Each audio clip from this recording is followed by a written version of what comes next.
America इतना ताकतवर हो गया जिससे जापान डर गया, सब जगह मार और के रद्द कर दिया। इसके सैनिक मर गए सब। एयरफोर्स लंदन पर इतना मार मारी, लोग इतना डरे रहते थे, रात में अपने घर में लाइट नहीं जलाते थे। बस ये लौट रहे थे लंदन से बम गिरा के, तो घेर के मार दिया सब रास्ते में। अमेरिका के मुंह पे ये तमाचा था, उसी की जनता निकाल के उसको सड़क पे मार दी थी। हमको लगता है ना कि हिटलर को देवताओं ने भेजा था असुरों को सबक सिखाने के लिए। जर्मनी ने सबसे पहले किस पे आक्रमण किया? पोलैंड। जर्मनी ने किससे अनाक्रमण यानी युद्ध कभी नहीं करेंगे संधि किया था? रूस से। लेकिन पोलैंड को बुला के कब्जा किया, फिर किस पे हमला कर दिया? रूस पे हमला कर दिया। किस पे हमला कर दिया? और इधर किस पे हमला कर दिया? फ्रांस पे। फ्रांस में मारा था नारमंडी बीच पे। किसको? अब पूरा फ्रांस को कब्जा कर लिया था। इंग्लैंड बचाने आया था तो नारमंडी बीच पे मार दिया था। इधर किस पे हमला कर दिया? इंग्लैंड पर। नौसेना से हमला कर दिया डेनमार्क की सब देशों पर, सब जगह मार और के रद्द कर दिया। यहाँ सब जगह इसको बढ़त मिल गई थी। हारना ये कहाँ से चालू किया देखिएगा, कुर्स्क जगह था एक रूस में, के पास जब ये गया ना कुर्स्क के पास, तो ठंड इसको ये झेल नहीं पाया। यहाँ इतना ठंड पड़ने लगा, कुर्स्क में इतना ठंड पड़ने लगा, इसके सैनिक मर गए सब, बर्फ से मर गए सब। और रशियन सोल्जर रास्ता भटक जाते थे बर्फ में, क्योंकि जैसे सड़क दिखेगा तब ना आप सड़क चले जाइएगा। एक्चुअल आप रास्ता नहीं देखते, आप सड़क का पीछा कर रहे होते। किसी को रास्ता थोड़ी याद रहता है, सड़किया का पीछा कर रहा होता है। सड़क ढक गया बर्फ से तो कोई जान ही नहीं पाएगा। इतने जर्मन सोल्जर मरे थे सर, इतने जर्मन सोल्जर मरे थे कि Russian army in German soldier को सड़क के किनारे लाइन से एक्सरसाइज देती थी, उठा के लाती थी, एक्सरसाइज देती थी। इसी बॉडी के रास्ते चलते जाना है। यहाँ पे हिटलर की गड़बड़ होना चालू होगी। तो जर्मन सेना की जो मेन कमर टूटना चालू हुई थी वो रसिया में हुई थी। ठंड के मारे मरने लगे सब। इसके पायलट सब जो थे, जो जहाज उड़ा रहे थे, इतना वहां टेम्परेचर लो था, इतना टेम्परेचर लो था, क्योंकि उस समय सेंसर्स रडार इतना एडवांस नहीं थे। उस समय नीचे आके बम्बार्डमेंट करना होता था विजुअल देखकर। आज क्या है कि आप सैटेलाइट से देख ले, आप जीपीएस कोड भर दीजिए, बम अपने से आके मार देगा। पहले ऐसे नहीं हुआ करते थे, पहले अलग डिजाइन का था, थोड़ा नीचे आके फ्लाइट करना पड़ता था। कि जहाज का फ्यूल जम गया, कई जहाज उसके यहाँ पे क्या हो गया, मारे जाने लगे। तो यहाँ रूस हावी होने लगा और धीरे धीरे जर्मनी यहाँ से कमजोर होने लगा। इसके बाद अगला क्या हुआ कमजोरी जर्मनी से, कि जर्मनी जब ये स्कैंडिनेवियाई देश जिसे हम लोग नॉर्डिक कंट्री बोलते हैं, तो नॉर्वे, स्वीडन, फिनलैंड आते हैं, इसमें जब हमला कर रहा था,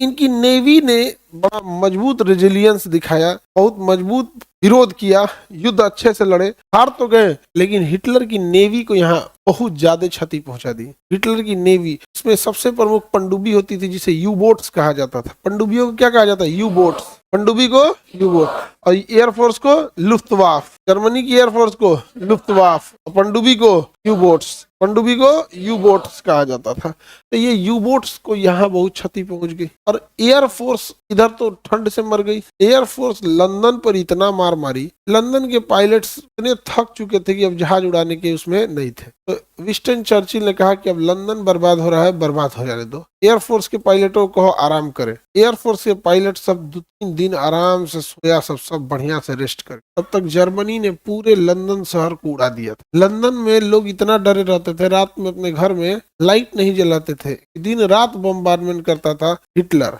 हिटलर ने इतना मारा, पहली बार हमको लगता है ना कि हिटलर को देवताओं ने भेजा था असुरों को सबक सिखाने के लिए। समझ में आया कि नहीं गया? बहुत मन बढ़ गया था यूरोप वालों का, जहां तहां मार देता था सब। तो इनके पायलटों को जब आराम मिल गया और इनके पायलट ब्रिटेन वाले थोड़े अब रेस्ट पोजीशन पे आ गए लड़ते लड़ते, तो 15 दिन 15 रात रुके, बिना रुके बम गिराया था कौन? जब ये लौट रहे थे ना बम गिरा के, तो बीच में रॉयल एयरफोर्स,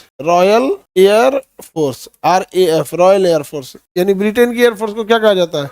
रॉयल एयरफोर्स कहा जाता है। रॉयल एयरफोर्स ने रास्ते में इनके जहाज को गिरा दिया मार के। अब इनकी एयरफोर्स कमजोर हो गई। एक आधी एयरफोर्स रूस से ठंड में मारी गई, और आधी एयरफोर्स जो थी, जो ब्रिटेन पे बम्बार्डमेंट करके आराम से लौट आती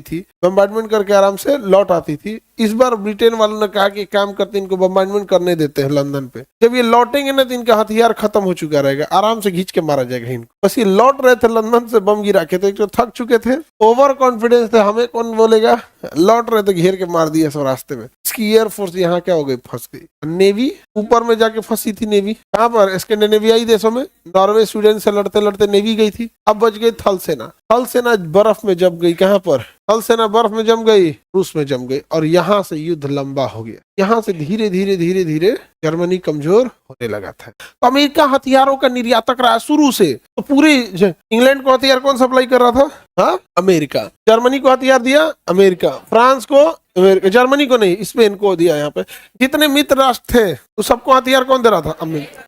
युद्ध में अमेरिका कूदा ही नहीं था, अमेरिका नहीं कूदा था।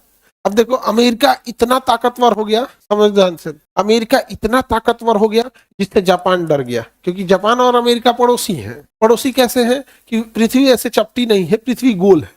अगर इसे गोल कीजिएगा ना तो इधर का हिस्सा गोल उधर चला जाएगा, उधर का गोल आके उधर आ जाएगा, दोनों एक पास हो जाएंगे। सर आपको हम दूसरा पृथ्वी दिखाते हैं दूसरे एंगल से। ये वाला नक्शा जो मैप पढ़ा होगा वही देखा होगा, अदरवाइज में नहीं देखे होंगे। देखिए ये है जापान, सॉरी अमेरिका, ये कौन है, अमेरिका है, ये अमेरिका है, और ये है रसिया। अब देखिए दोनों पड़ोसी ऐसे सोच रहा है, इसीलिए युद्ध होता है, दिख रहा है। हम लोग जो मैप देखते हैं ना उसमें दोनों दूर रहते हैं, समझ में आता है क्या है लड़ रहा है सबरे भाई, नहीं समझ आ गया। यह रहा जापान, ये रहा जापान। जापान देखा कि यूएसए इतना ताकतवर हो गया है, क्या करे। तो अमेरिका की एक खासियत है, पूरी दुनिया में इसके 250 अलग अलग जगह पे एयरबेस है। सर जहाँ छोटा सा द्वीप देखता है, थोड़ा मोड़ा एरिया है, यहाँ पे कहते हैं हम अपना एक एयरबेस बना लेंगे, 5000 सैनिक रख देंगे और एडवांस हवाई जहाज मिसाइल सिस्टम रख देंगे, यहीं से उड़ के मार देंगे। यहाँ हवाई द्वीप पर इसने इतना एडवांस सिस्टम बना के रखा था, हवाई द्वीप पर, कहाँ पर, हवाई द्वीप। और यहाँ से वो पूरी एशिया पर इतना बड़ा बड़ा नौसेना का बेस रखा था इसने, नौसेना के फ्लीट की, यहाँ से वो कहीं हमला कर सकता था। जापान देखा कि ये गलत है, तो जापान उठा ठंडी के दिन में, दिसंबर 1941 दिसंबर 1941 जापान उठा, अपने 30-40 बड़े बड़े जहाज लिया। और वो जहाज इतने बड़े थे कि उनके ऊपर एयरपोर्ट था। पानी वाला जहाज इतना बड़ा था कि उसके ऊपर क्या था, एयरपोर्ट, और उस एयरपोर्ट पे उसने 50-60 लड़ाकू जहाजों को रखा। कहा कि यार इतना 5000 किलोमीटर जाना है, लड़ाकू जहाज तो उड़ ही नहीं सकती है। तो पानी वाली जहाज तो बड़ी होती है, उसमें फ्यूल खाना सब 6 महीना के लिए भर लीजिए। पानी वाली जहाज में तो जगह की कोई कमी नहीं है। अब उस पर रखा और यहां से निकल दिया और यहां जाके लंगर डाल दिया। लंगर डालने का मतलब क्या है कि जहाज वहां पे जंजीर नीचे गिरा देती है, तो वहां से हिलडुल नहीं करती है। अब वहां से एयरफोर्स पे जापान की सेना आ चुकी थी। जापान अपने पूरी नौ जो एयरक्राफ्ट कैरियर होता है उसके साथ पहुंच गया, कहाँ, हवाई द्वीप पर। और सुबह होते होते 7 बजे 250 जहाजें, कितनी जहाजें, 250 जहाजें उड़ान भरती हैं। और हवाई द्वीप का एक सबसे सुरक्षित एरिया था जिसका नाम था पर्ल हार्बर। क्या नाम था, पर्ल हार्बर पर अमेरिकी नौसेना के जहाज रखे हुए थे, पनडुब्बी रखे हुए थे, डिस्ट्रॉयर्स रखे हुए थे। यहाँ एयरपोर्ट था जिस पर अमेरिकी वायुसेना भी तैनात थी। 250 जहाजें सुबह सुबह उड़ान भरती हैं यहाँ पर। सुबह सुबह उड़ान भरने के बाद इन 250 जहाज में से 50 जहाजें ऐसे चली जाती हैं और इधर से जाती हैं कुछ इस साइड से, और यहाँ से पहले 50 जहाज हमला करके जाती है। जब ये हमला करके जाते हैं तब तक ये आके हमला कर देते हैं सर, तब तक ये इधर आके हमला करते हैं सर। फिर दूसरी जहाजें उस जहाज के ऊपर से उड़ान भरती हैं सर, हमला करते हैं सर। 3 घंटा में पूरी नेवी तबाह, पूरी complete air force, navy, command centre सब कुछ तबाह, पर्ल हार्बर खत्म। और अमेरिका मार के 10-40 पे वापस आ गया। जापान 10-40 पे मार के चला आया। दुनिया की सबसे बड़ी ताकत को अमेरिका के मुंह पे ये तमाचा था, और अमेरिका ने जापान से कहा कि तुमने ऐसा कि बहुत कीमत चुकानी पड़ी। जापान अमेरिका को कितना इज्जत देता था समझिए, आज डोनाल्ड ट्रंप जितना इज्जत देता है दुनिया को ना उतना ही देता था। हिरोहितो जापान के सम्राट थे, उनसे मीडिया ने पूछा कि अमेरिका पे आपने हमला किया है, अमेरिका ने धमकी दिया है कि बर्बाद कर देंगे, तो कहा I do not consider America as a important country. Statement है किसका, वहां हिरोहितो का। हम अमेरिका को कोई महत्वपूर्ण देश नहीं मानते। ये स्टेटमेंट आज के समय हम श्रीलंका जैसे देश को दे सकते हैं, हम ये स्टेटमेंट पाकिस्तान को भी नहीं दे सकते। हम ये नहीं कह सकते कि उसे हम इंपॉर्टेंट देश है। मैं सोच रहा आतंकवाद का कैपिटल है, सोच रहा नहीं, उसको हमारी मजबूरी है इंपॉर्टेंट ना, बहुत खतरनाक, मतलब समझिए क्या है कि हमने बहुत गलत बने ना, पागल है वो, नहीं समझे। सोचिए अमेरिका जो अमेरिका आज उड़ रहा है उसका क्या हाल हो। अमेरिका आग बबूला हो गया, कहा जापान तुम्हें कीमत चुकानी पड़ेगी कहा कि आ जाना फिर मारेंगे। 1941 में डूब गया पर्ल हार्बर। इसी का बदला लेने के लिए ऑपरेशन मैनहट्टन चलाया गया और प्रोग्राम ट्रिनिटी के तहत व्हाइट सैंडी मैदान में 1945 में अमेरिका ने अपना परमाणु बम तैयार किया। क्या तैयार किया? परमाणु। कहा कि अब बताते हैं जापान तुमको। अब क्या करते हैं बताते हैं।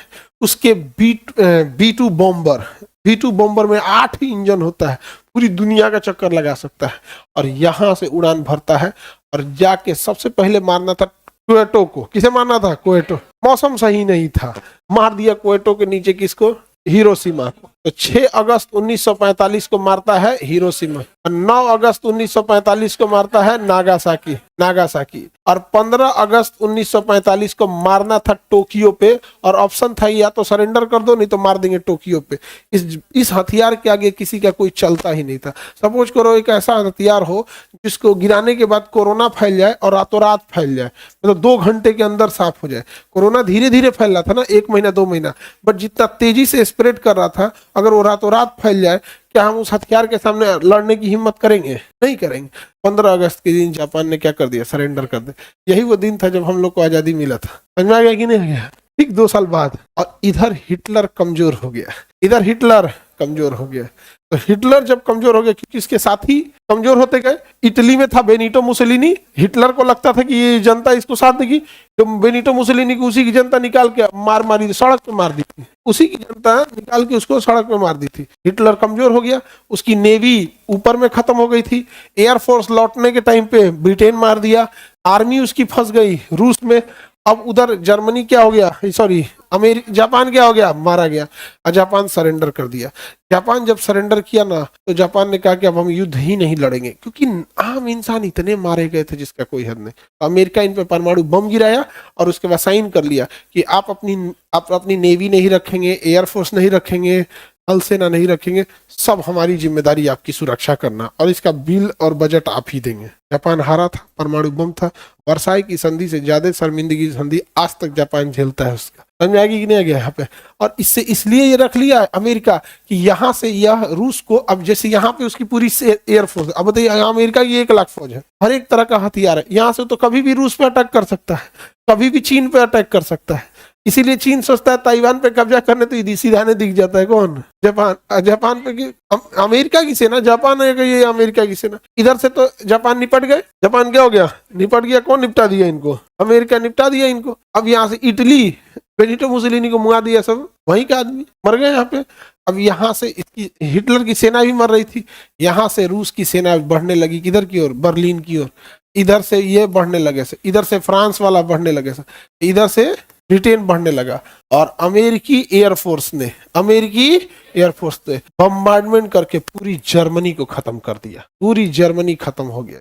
इटली जो था, बेनिटो मुसोलिनी मारा गया, जापान पर परमाणु बम फेंक दिया गया।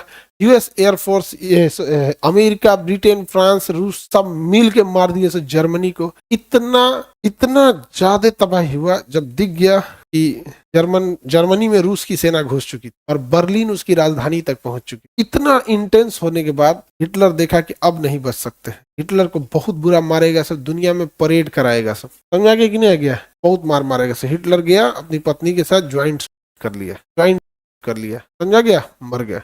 अब जर्मनी का क्या होगा? तो बीच में जर्मनी है, बीच में कौन है? जर्मनी बीच में है। रूस कहा कि जर्मनी हम रखेंगे, ब्रिटेन कह रहा हम रखेंगे, फ्रांस कहता हम रखेंगे जर्मनी। बहुत मारा हमको, ट्रेन में दौड़ा के मारा था हमको, राजा है हम। जनरल डिब्बा में से निकाल के फेंक दिया था इनके, राजा ट्रेन के जनरल डिब्बा में से मारा था इनको। ब्रिटेन लंदन का था हम रखेंगे, 15 दिन 15 रात बिना रुके मारा है हमको, हम छोड़ेंगे नहीं के, हम ही छोड़बो ना, बहुत माइस हमी मंजुलिका। तो रूस इन लोग में समझौता हुआ, कहा कि आधा जर्मनी रख लेगा रूस, आधा जर्मनी कौन रख लिया, और आधे में ये लोग अपना इन्फ्लुएंस रखेंगे। अब इनके साथ क्या है ना, ब्रिटेन के पास जनसंख्या ही नहीं है, ये ज्यादा जगह कब्जा नहीं करना चाहता है, बस उस जगह के संसाधनों को ले आके लंदन के लोगों को अमीर बनाना चाहता है। हमारे यहाँ क्या है कि हम लोग पूरा रूस कब्जिया ले तब वो कम में पड़ेगा। 150 करोड़ लोग रहते, ब्रिटेन के पास कोई है ही नहीं है, नहीं समझा गया? फ्रांस में जनसंख्या ही नहीं है, तो अब वो जनसंख्या नहीं है ना, तो प्रोस्पेरिटी खोजते हैं, लाइफ स्टाइल अच्छी होनी चाहिए। एक आदमी घर में 5 गो 4 व्हीलर रहता है, वहाँ पे नॉर्मल है, बच्चा अपना स्कूल से अलग जा रहा है, बेटी का अपना गाड़ी है, पत्नी का अपना गाड़ी है, ये अलग गाड़ी है, बूढ़ा बूढ़ी दादा दादी, वहाँ तो दादा दादी होबे नहीं करते, काजने कहने रहता है तो पता नहीं चलता। इन्हें खोजना पड़ता है कौन किधर है। आगे बढ़े, जर्मनी पे अब जाओ, अब कल्पना कीजिए जर्मनी आजाद कब हुआ? 1989 में। 1989 में आपके पैदा होने से 10 साल पहले, आपके पैदा होने से 10-12 साल पहले आजाद हुआ। आप लोग सन 2000 से 2005 के बीच वाले हैं, अप्रोक्स वही है। 4 गो थोड़ा सा बाद में हुआ होगा, कोरोना के टाइम में। तो मतलब एवरेज समझिए आप लोग 2000 से 2005 के बॉर्न वाले हैं, जेनजी हैं। और जेनजी के ठीक 10 साल पहले कौन आजाद होता है? जर्मनी आजाद होता है। आज भी जर्मनी डेवलप है कि नहीं? हाँ, जर्मनी के बीचों बीच में खींची गई थी बर्लिन की दीवार। बर्लिन की दीवार 1989 में वहां के लोगों ने तोड़ दिया, कहा कि बर्लिन खत्म, हम संयुक्त जर्मनी में रहेंगे। आज जर्मनी देखिए दुनिया में कितना डेवलप है, बहुत डेवलप है। वहां पे वहां की एक यूनिवर्सिटी है, वो अपने लिए मेट्रो रखी है। यूनिवर्सिटी है, कहता है कि मेट्रो में हमारे यहाँ स्टूडेंट चलेंगे, इस डिपार्टमेंट से उस। इतना पैसे है कि क्या कीजिएगा, नहीं समझ में गया। कहावत कहा जाता है, सस्ता भइल सोना तो सियार पिटौलस टांगा। यार जंगल में घूमता है ना, तो टांगा पिटा, टांगी लिया, कौन चीज का? सोना का। क्या होगा? तो लकड़ी उकड़ी साफ करने का काम आएगा। पैसे इतना है तो क्या कीजिएगा। सेकेंड वर्ल्ड वॉर समझ में आ गया? सेकेंड वर्ल्ड वॉर खत्म हुआ, इधर जर्मनी खत्म हो गया, सब खत्म हो गया। तो इन लोगों ने एक चाल रचा और इन लोगों ने बनाया UNO, United Nation Organisation, UNO. और कहा गया कि सारे देश अपनी समस्या कहाँ बोलेंगे? यूएनओ में बोलेंगे। ये यूएनओ का बातें नहीं मानता है। आज देखते हैं यूएनओ क्या करता है। कश्मीर मुद्दा पे कुछ कर पाया?